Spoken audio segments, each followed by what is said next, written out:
Hello, Truth in God. Here's a video response to your 10 questions every atheist must answer video.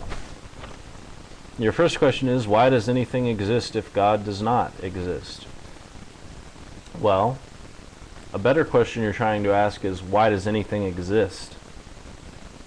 You could ask the same thing without God on it, and it would still not get an answer, because whys don't exist to things predating human. Humans assign whys as a value. Whys are not in any way descriptive. So why does anything exist if God does not? Well, there is no why. There's how and what. How it exists and what exists. And there seems to be no evidence for God, and there is evidence that things exist. So I'm inclined to say that things do exist without God. Your second question is, how did life originate without intelligent design or intelligent intervention? There's a theory called abiogenesis. It's not fully understood, the processes of it yet, but we're getting closer every day, for one, and for two, we know it had to happen because we're made of the building blocks of what non-living things are. So that should hopefully this is getting sound this time, but that should, I don't know, clear that up for you. Probably won't, but we know that it had to happen. Otherwise we wouldn't be here, and there's no evidence that God did this, or that God even exists, so this is the best thing we have. How do I explain irreducible complexity? You have an organism with 5 traits, or there's 5 traits that an organism could have: A, B, C, D, and E. A plus B equals C, B plus C equals D, C plus D equals E. You have an organism that has 4 traits: A, B, D, E.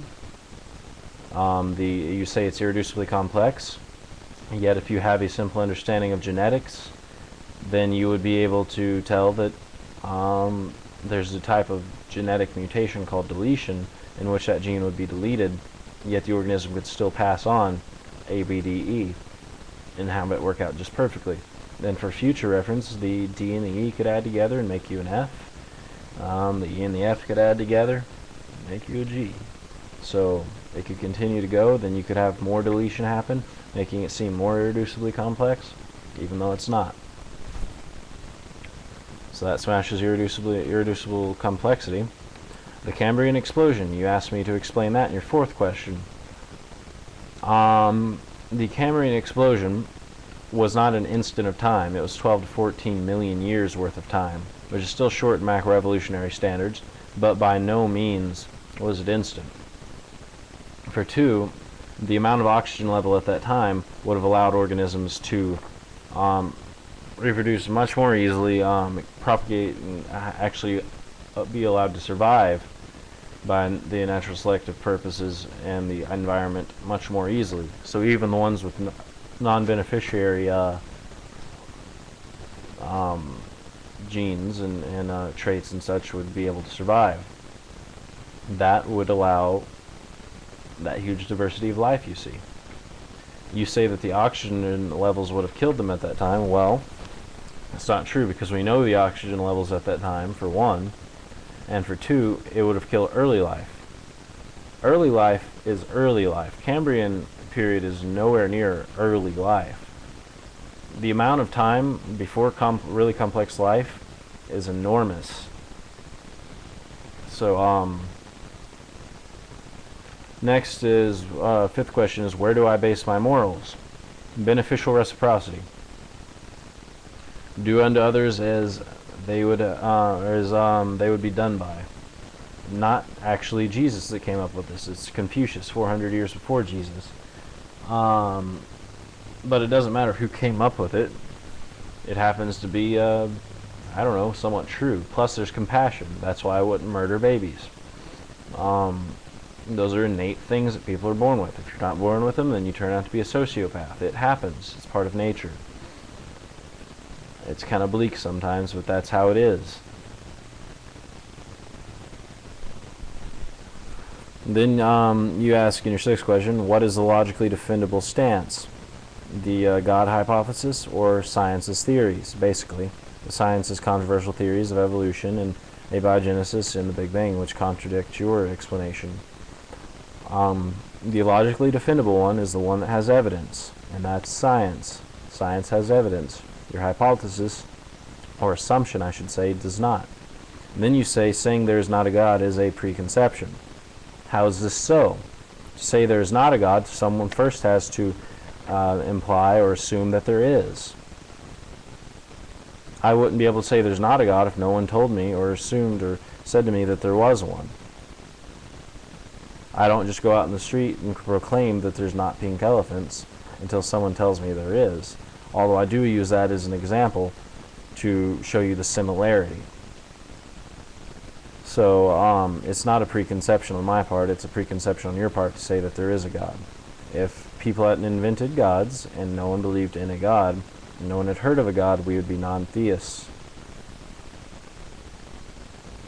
Not atheists. But it's number 7. Which came first, the code in the DNA or the organism that depends on it for life? How can natural selection produce something that is a prerequisite for natural selection? It's not. You've confused natural selection by evolution with the theory of abiogenesis again.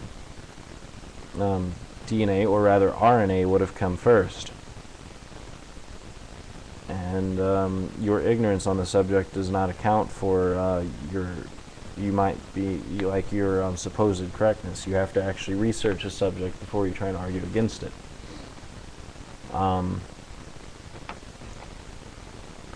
Number 8. What would scientists accept as proof?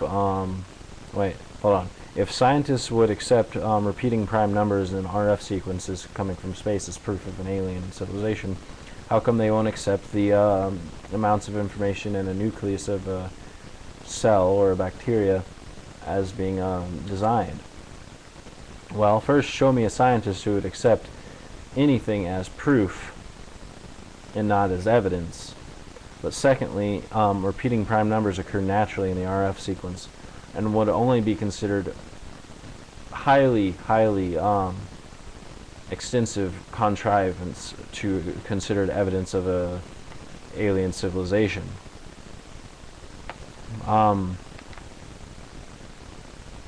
But the amount of information in a nucleus is quantitatively equivalent. You say it's equivalent to a Encyclopedia Britannica. It may be quantitatively, but not qualitatively. I mean, this is a straw man because these are two types of information that are unrelatable. Encyclopedia is cognitive info. DNA is not cognitive, but rather natural. There is no evidence to support the assumption that it was that something intelligent did this. And the number 9 question is, what if God was real? Well, and on Judgment Day, judged or whatever. I would say that I lived my life to the fullest and tried to help people the best of my ability, but sorry if that's not good enough. My reason is that there's no evidence to believe in them. That's why I didn't believe. I don't believe things solely on faith. Matter of fact, I believe them.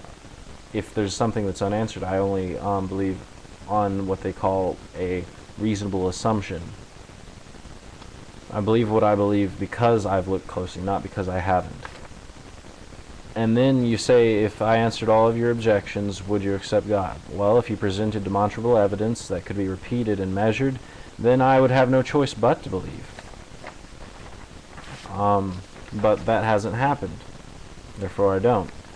You also say not to look at God as the bad guy, even though he killed thousands of people, because you cheer for Luke Skywalker when he blows up the Death Star. Well, I say to this, if God supposedly is all-powerful and all-knowing, unlike Skywalker, who had no choice and limited options on what he had to do, then God is either evil for not making a peaceful way, or not all-powerful or all-knowing, or non-existent. I choose non-existent. So I'll see you guys later. Phone's ringing.